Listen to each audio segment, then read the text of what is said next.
pertanahan ini. Sejak saya mengemban amanah, saya ingin benar-benar fokus untuk bisa memberantas, menggebuk mafia tanah di seluruh tanah air. Terdapat 2 kasus tindak pidana pertanahan yang sangat meresahkan masyarakat. Tadi sudah diungkap secara singkat oleh Bapak Wakapolda. Izinkan saya juga untuk menguraikan beberapa kasus tersebut. Yang pertama, kasus pertama ini dilakukan oleh 5 orang. Tersangka berinisial RA, RBS, OS, IS, dan D. Modus operandi yang digunakan adalah pemalsuan akta jual beli.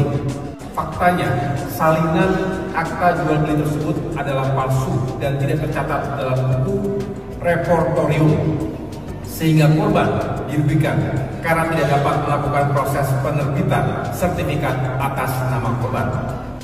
Atas terungkapnya kasus ini, maka kita bisa menyelamatkan kerugian-kerugian berupa real loss dengan nilai kerugian akibat tindak pidana tersebut sebesar 4.072 juta rupiah.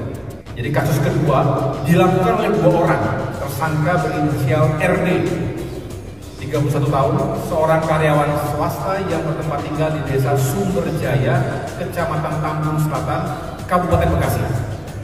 Dan PS, berusia 57 tahun, seorang karyawan swasta yang bertempat tinggal di Kelurahan Pejuang, Kecamatan Medan Satria, Kota Bekasi. Modus operandi yang digunakan adalah pemalsuan sertifikat dengan menduplikasi sertifikat, di mana tersangka RD meminta tersangka PS untuk membuat sertifikat palsu dengan menduplikasi sertifikat atas nama keluarganya menjadi sebanyak 39 sertifikat, yaitu dengan melakukan perubahan pada atas nama pemegang hak, NIB, nomor hak sertifikat, dan nama pejabat. Nah, atas terungkapnya kasus ini, maka yang terselamatkan real loss atas laporan 37 korban tadi dan 39 sertifikat hak milik itu sekitar kurang lebih 3.900 juta rupiah. Sedangkan fiscal loss berdasarkan BPHTB dan PPH dihitung sebesar 1.288.287.850 rupiah. Dan ini juga yang besar, Bapak Ibu sekalian, yang sering luput dari pengamatan kita, masyarakat awam gitu ya, adalah potential loss. Saya ulangi, potential loss dari proyek Jalan Tol Cibitung, Cilincing sebesar 170.983.602.410 rupiah. Dengan demikian total kerugian yang dapat diselamatkan pada kasus yang kedua ini adalah 179.491.890.260 rupiah. Ini sekali lagi berasal dari real loss, fiscal loss, dan juga potential loss.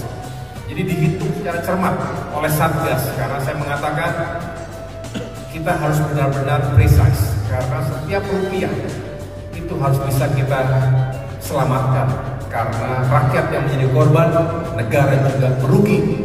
Kalau ini terus terjadi, maka kita sulit untuk melakukan pembangunan yang berkelanjutan. Pencegahan kasus pertanahan ini adalah legasi dari Pak Menteri AHY, yaitu nomor 15 tahun 2024, yang mana di dalam peraturan tersebut diatur tentang penanganan kasus kejahatan pertanahan, kemudian tipologinya Bapak, termasuk benchmark kasus pertanahan. Inilah yang menjadi payung hukum kami. Oleh sebab itu, mari kita beri apresiasi untuk Bapak Menteri kita. Saya mengucapkan terima kasih kepada Bapak Menteri ATR, Bapak AHY, dan terutama kepada Kepolisian Republik Indonesia, khususnya Kapolda Metro Jaya dan Kapolres Metro Bekasi, dan tim Satgas anti mafia tanah atas dasar yang sudah berhasil mengungkap kasus pemalsuan sertifikat ini. Dan besar harapan saya untuk kejaksaan dan pengadilan agar pelaku dapat dituntut seberat-beratnya. Terima kasih. Assalamualaikum warahmatullahi wabarakatuh. kami dari DJK Pak Menteri sangat mengapresiasi langkah ini karena banyak proyek-proyek strategis nasional yang kami sedang berjalan, dan memang target kita di 2024 ini ada beberapa proyek khususnya untuk perkotaan, untuk MRT yang saat ini juga sedang kita lakukan untuk jalur utara dan selatan yang sedang berproses untuk kita finalisasi.